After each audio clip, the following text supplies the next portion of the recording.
Good morning, traders. DGIF. Good morning, Stelios. Hello, Mr. K. How are you? Yeah, I'm good, man. I'm good. I'm happy we made it again to the Friday.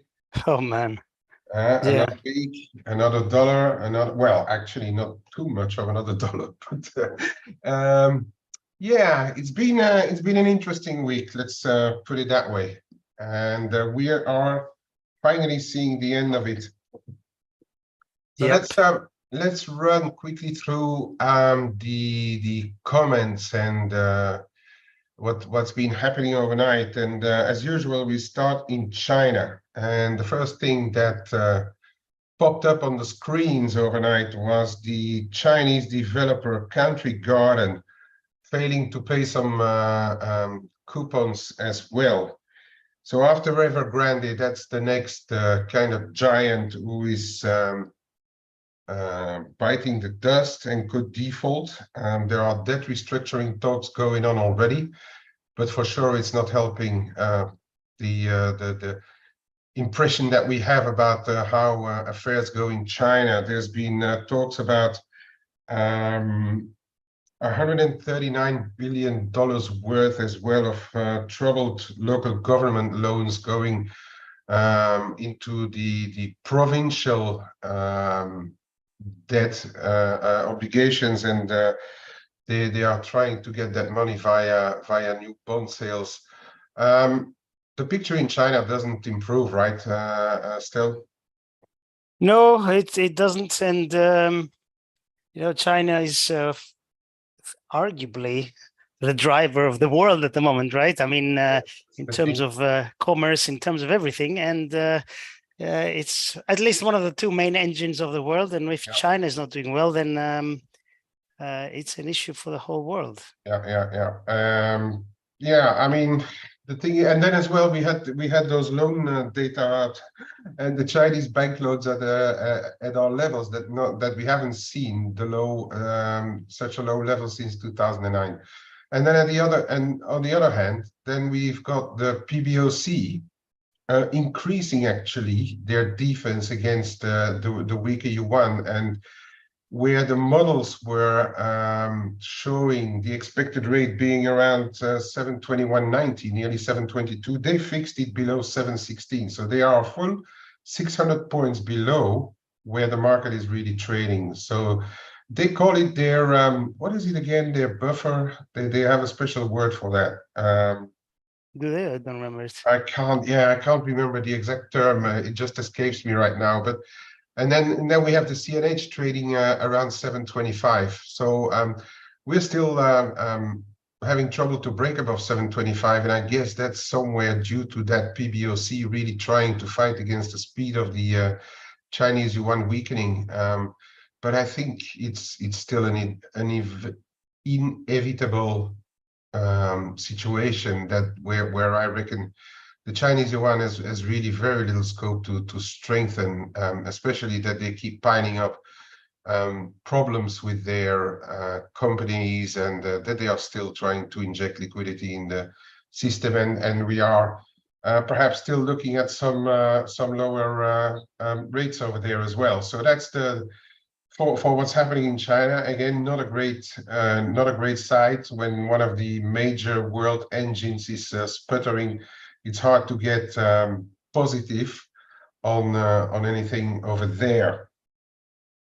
Over to Japan, and there was this article in the Japanese press on the Nikkei last night saying that the Japanese life insurance companies are poised to buy more ultra-long Japanese government bonds. 7 out of 9 life insurers that they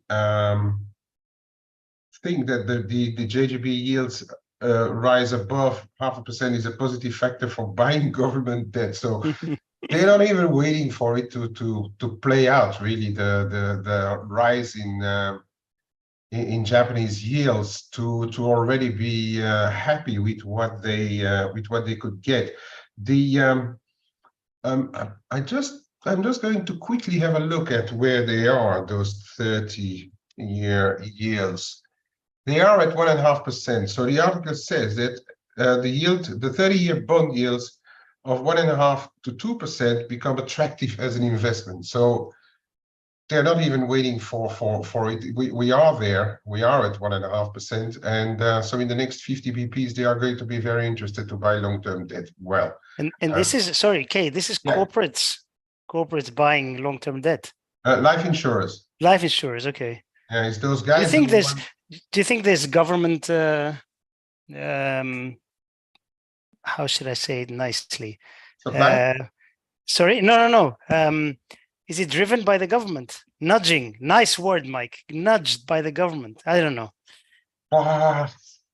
I would not think so, because those life insurers are pretty big institutions, right? They are the ones. I reckon with JPIF or GPIF, government pension fund in Japan, being those whales who invest so much in US bonds, right?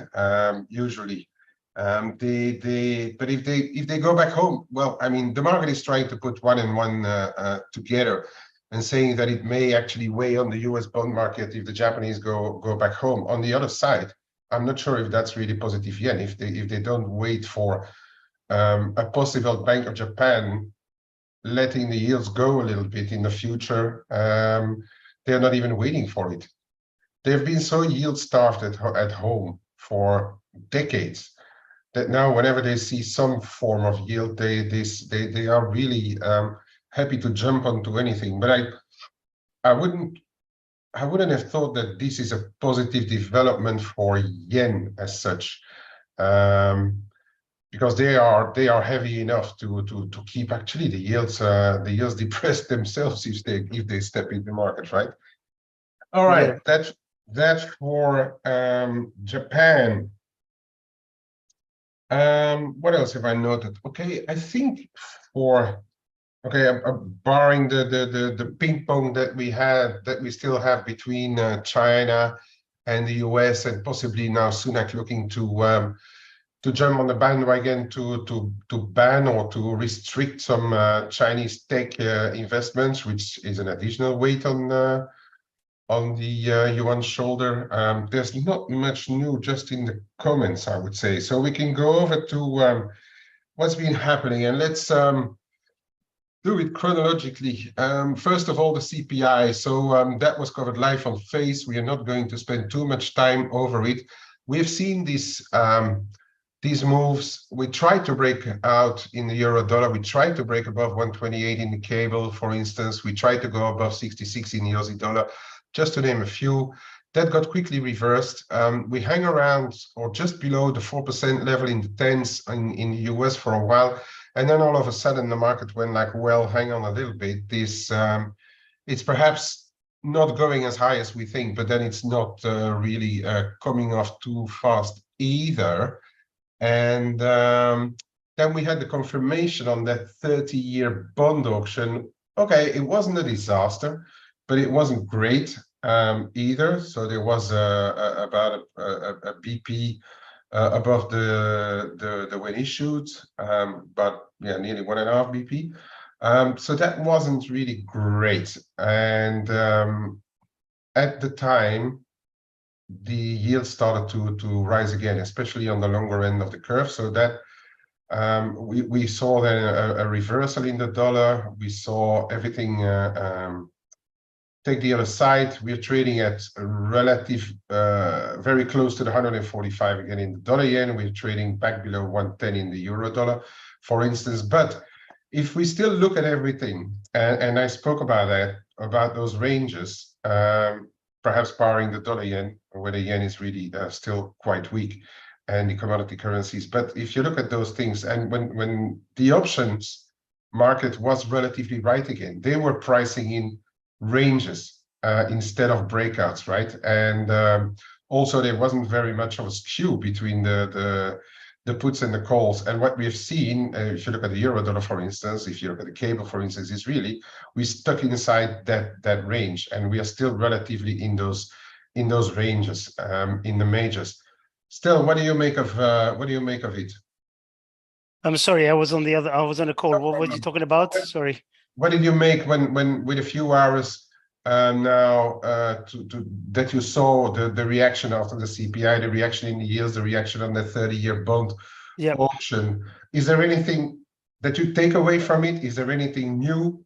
I would personally, I don't see it, but yeah, it's well, first of all, the numbers. Okay, so it was slightly disappointing.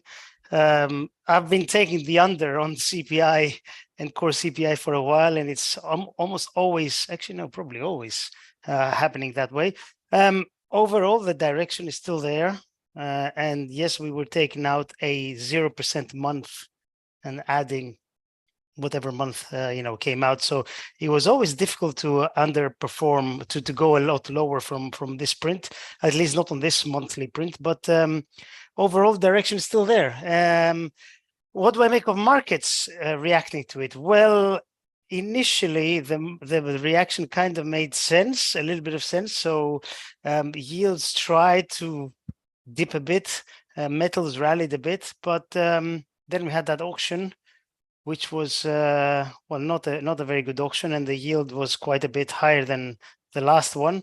So markets are still not buying it. Let's put it that way. Markets are probably still thinking higher for longer, and the inflation battle has not been won yet. And to a degree, they're right, but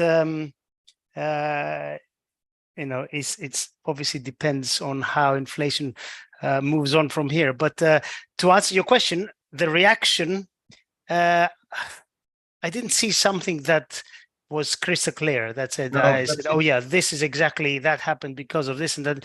There's still a lack of direction. Yeah, I completely agree. As I said, I don't have any new news on what we saw.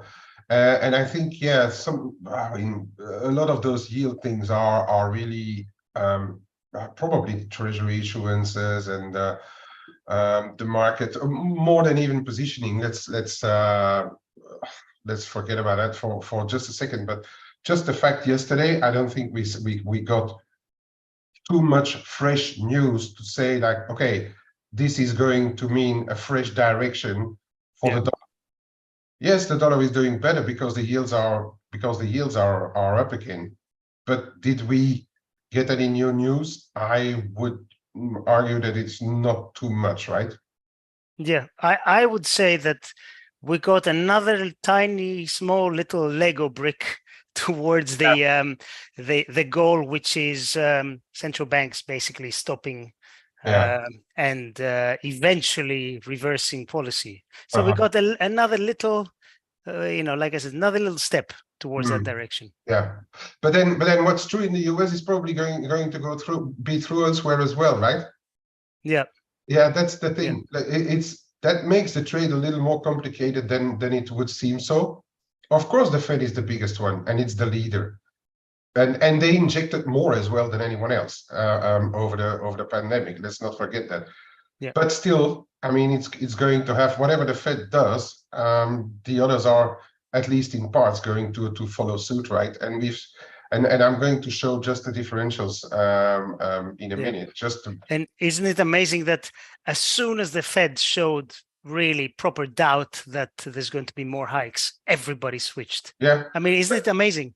No later than 20 minutes ago, ECB Lane, the head economist in the ECB came out on a podcast saying that he expects interest rates to settle at low, not super low, but low levels after the current inflation shock. I mean, this is just, I mean, what more of a confirmation do you want of what we just said, right?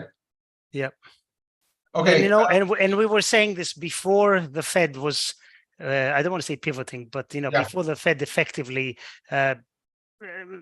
showed us that they might be stopping. Absolutely. Might have even stopped already. We were saying this before that, the Fed starts something, everybody follows, no matter what happens. And even the UK, with 8% inflation or wherever it is, 7 and a bit, they're also turning on the dovish side while they really shouldn't yet. Yeah. But anyway, let's move on. Absolutely. Okay, so then And then I have, before I move on over to Mexico, we've had those this federal budget balance out. Now, it came out around the prior number, and I don't see why they would have expected this number to halve. I fail to see why, because if you look at what they spend even on Ukraine and stuff like that, I don't see why the expectations were that low. So we came out again around the prior numbers. That puts the expected deficit to reach 2 trillion. Is that what you said? 2 trillion, yeah. Amazing, yeah, but right? as I said, there's summer sales on the printer, so that should be all right. I mean, they can print more, right? But I know it's horrendous, but haven't we heard that for the past 3 decades? Yeah, I'm not sure if the market is even trading that. If anything, it could actually mean that that those yields are going to remain sticky higher for longer, right? If you look at it from that angle. On the other side, it should, in theory, not be good for risk and stuff like that. But if the market doesn't trade something, why would we? I think the way to look at it is this: if the deficit is bigger than expected, that means it needs to be covered somehow. How does it get covered? With debt? The world, well, if you have more supply of debt, that's not good for yields. It means that they're going higher. But eventually, after a point where if yields remain high for long, we can see the damage that gets done to the economy with every aspect of it. So what does that mean? The central bank steps in, starts buying again. Comes in waves. As simple as that. Yeah, as simple as that. That's your what is it, 7-8 years of economic cycles explained in 30 seconds by Stelios. It's exactly that. Unfortunately, that's how it is. That's the problem. Unfortunate, but on the other way, that gives us an idea of how those things can trade and how the waves are coming along, right? Yep. Yeah. All right, then Mexico, they left their interest rates unchanged. As I said yesterday, there was this small outside risk of them actually cutting because they were a little bit dovish on the prior meeting, and we've seen the Banco do Brasil already cutting 50 bps. Has to be said, Mexico is not your ordinary South American country, right? They are the manufacturing of the US.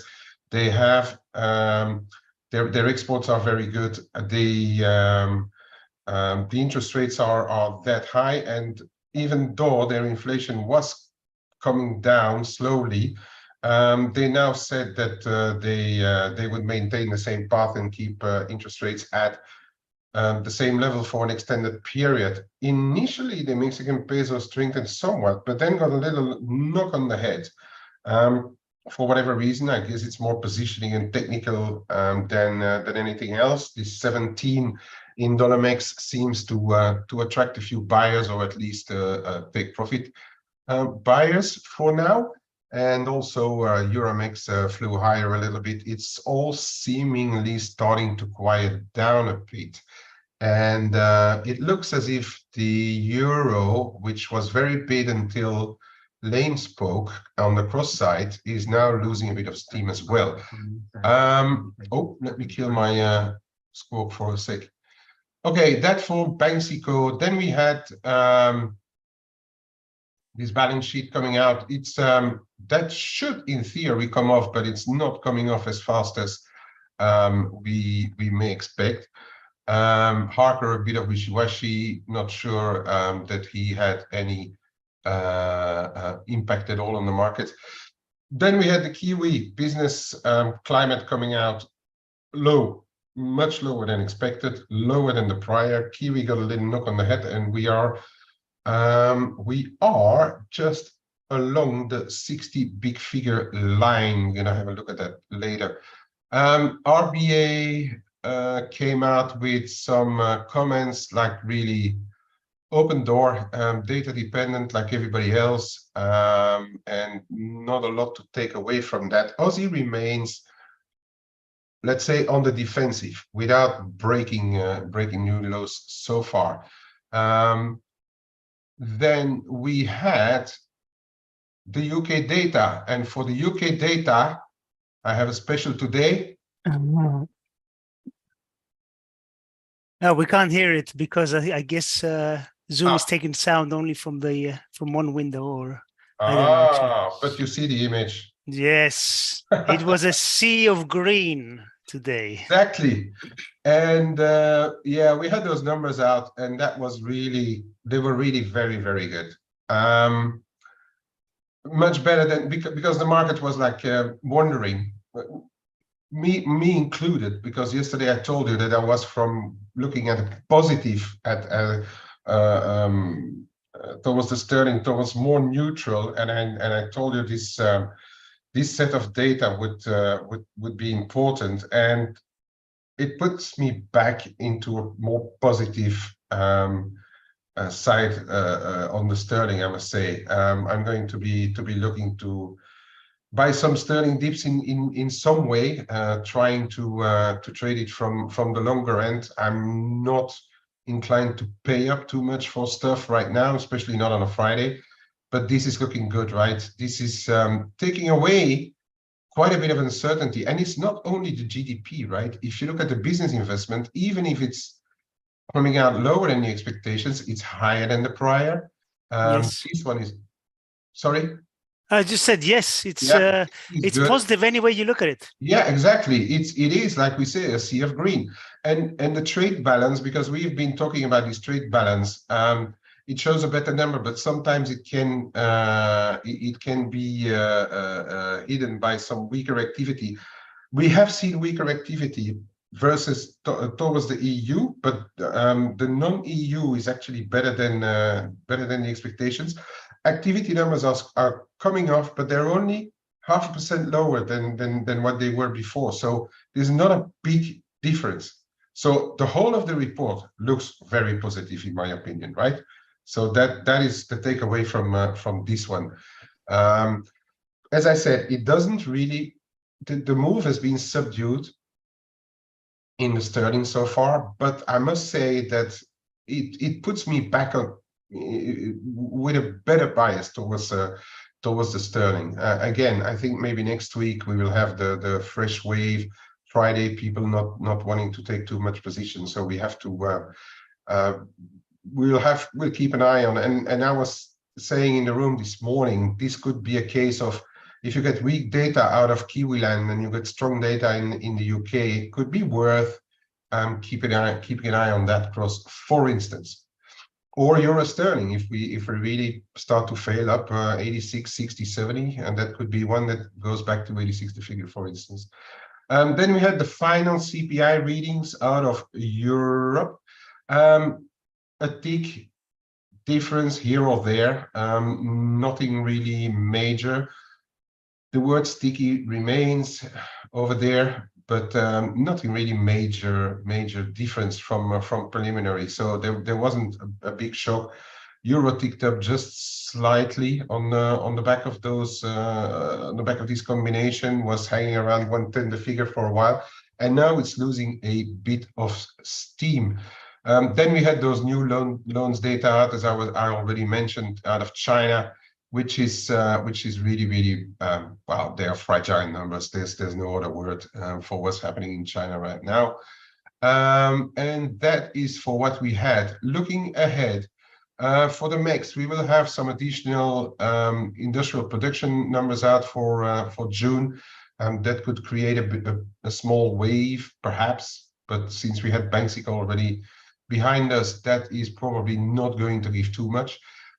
We have the final PPI readings for July out in the US.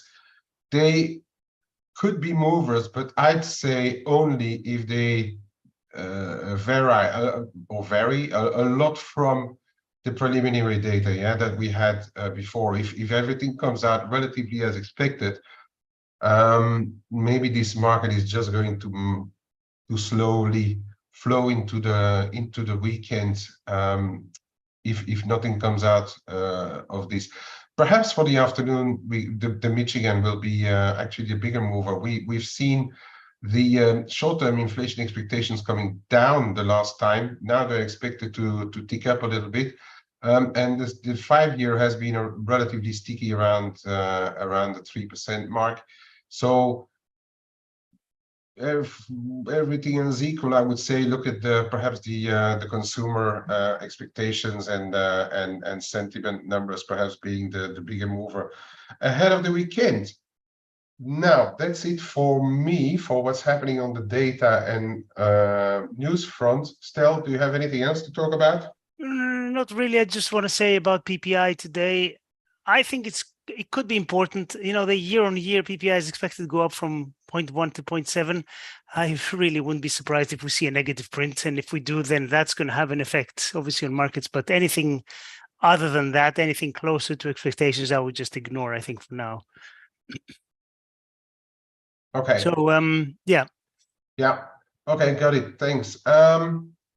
Yeah, that's what we always say. I mean, look at what we had already. Look at the expectations, and then according to that, you can form your bias. Something strange happened. Okay, we know the US yields have been ticking up again, but actually the twos are only like 5-7 BPs higher.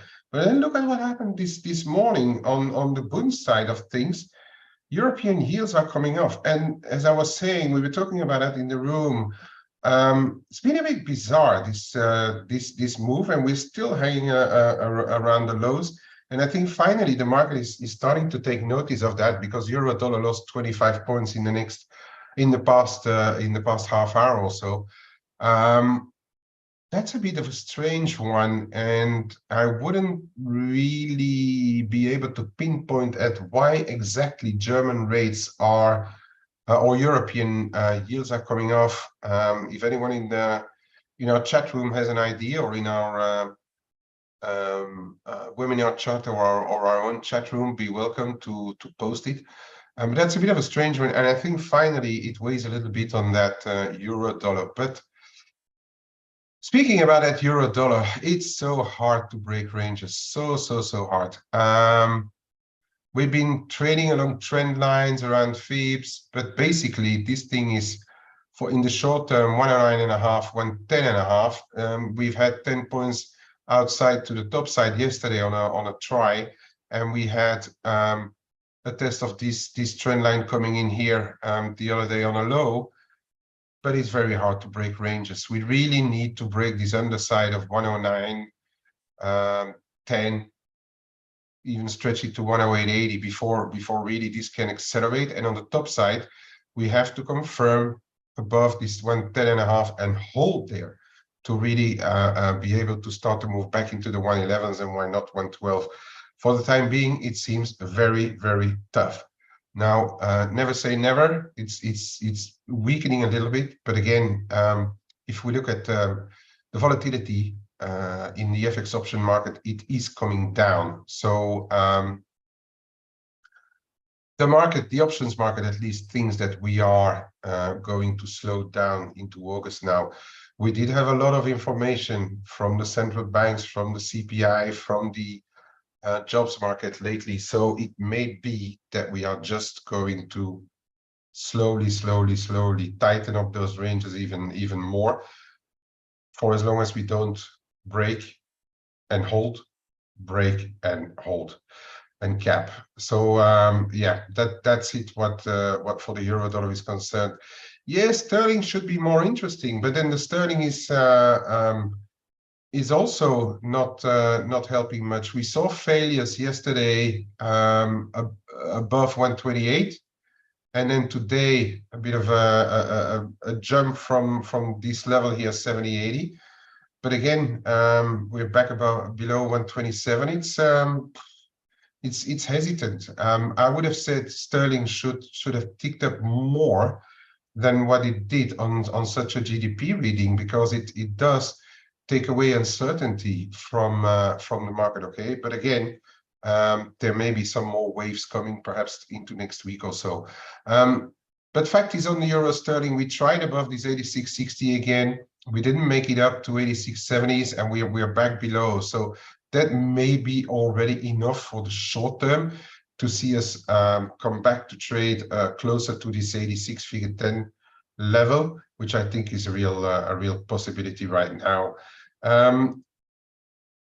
Moving over to the dollar yen, it's close, but not yet breaking. Okay, 145 figure 10, everybody knows the level. That is where it needs to break to have possibility of moving into the 146s, where the next layer of resistance should lie. Remember, the 146 outside of interventions was where we started from. The pretty big decline on the US CPI starting to come off. Okay, this was helped by interventions, but the CPI did its job as well in what we've seen in those moves. Okay, so and now 145 big level, but then 146, as I would argue, is going to be a big level as well. We are not yet breaking. Euro yen is losing a little bit of steam, holding the dollar yen in place here. But of what we've seen, what's happening in Japan, the slowness of the JGB moves, we're still below 60 BP on the 10s. It's probably going to keep this in a bid on dips scenario for now, and I would already say 144 is a candidate for holding 143 and a half again as well. So I guess we are going to trade in ranges, but from the bid side of things. And don't be surprised if one day or it's Friday, why not? You know, we're going for a round of stops above 145, and then we will see what it does at 45. Does it hold or does it fail?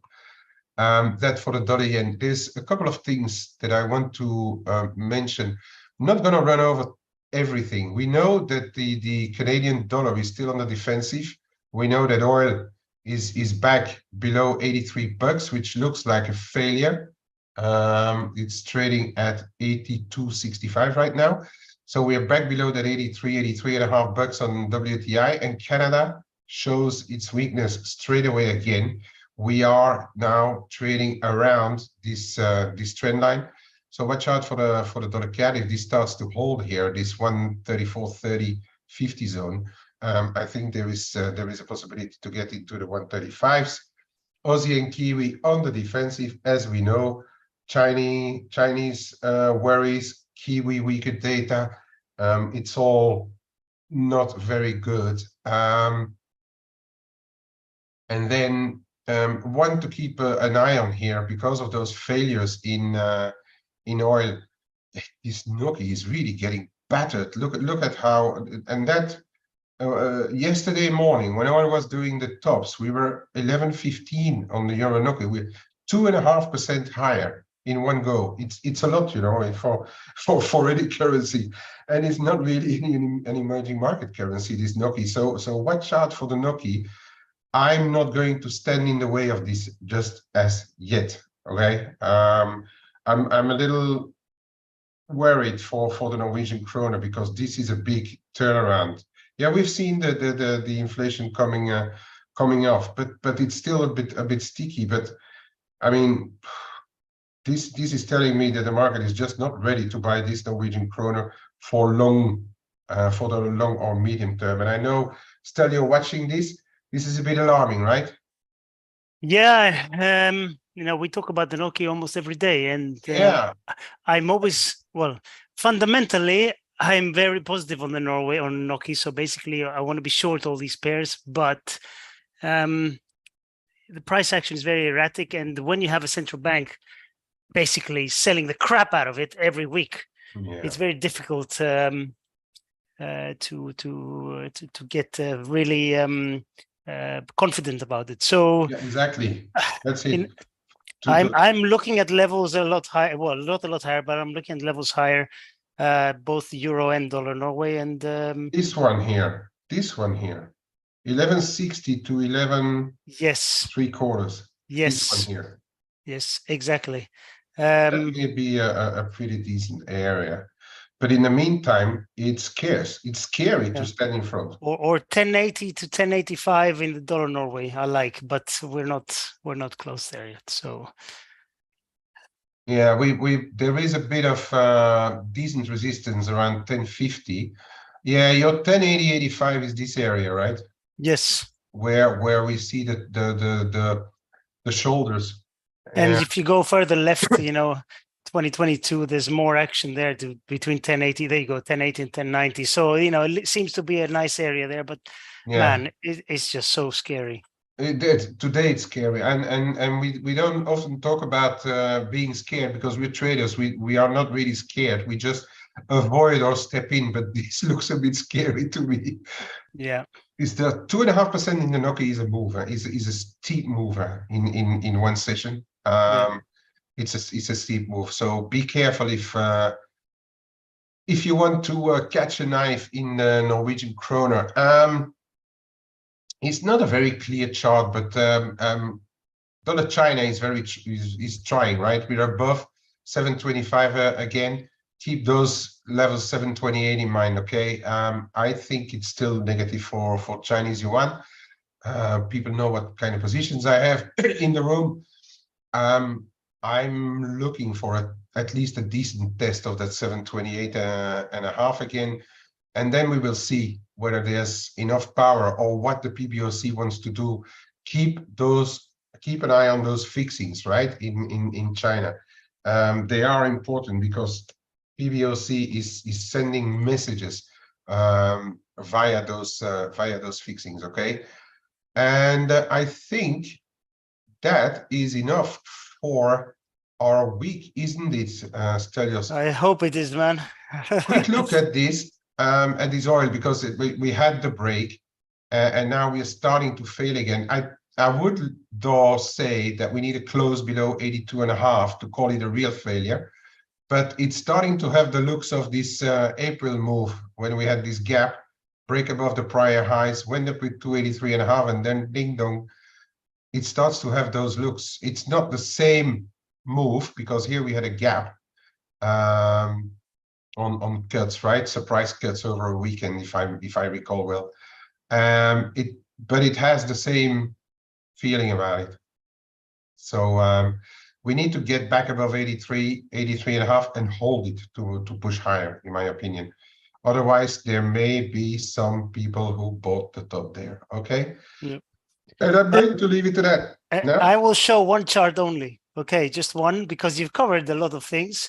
Okay. I'll take the screen and show you just this, which is something I've been looking at for a while. Yeah. Sorry, excuse me. And we are now about to test. So this is a Friday. Lots of things happen on Fridays, and this has to hold for bulls. I just wrote it in the chat room a few minutes ago. Has to hold. If it doesn't, and especially if we drop below, this line is a 44.50. If we drop below these highs here, so 44.30 or below, then we start looking at downside targets. But if this holds, then we just keep going higher. So big decision to be made for stocks. I was saying yesterday, I think I'm not sure whether I showed it on the flow show, but at least in the room, I think it's your 44.40, 45.40, and you just watch it or you trade the range, as I said over F.A.C.E, dare to trade ranges, or you watch it and you go with the break either side, right? The break. Yep, absolutely.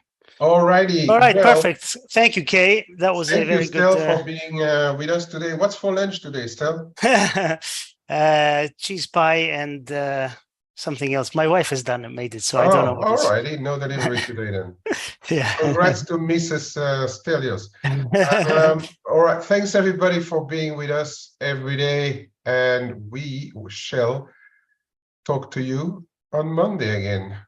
Thank you, Kay. Great weekend. Stay safe. Don't do anything stupid on a Friday afternoon.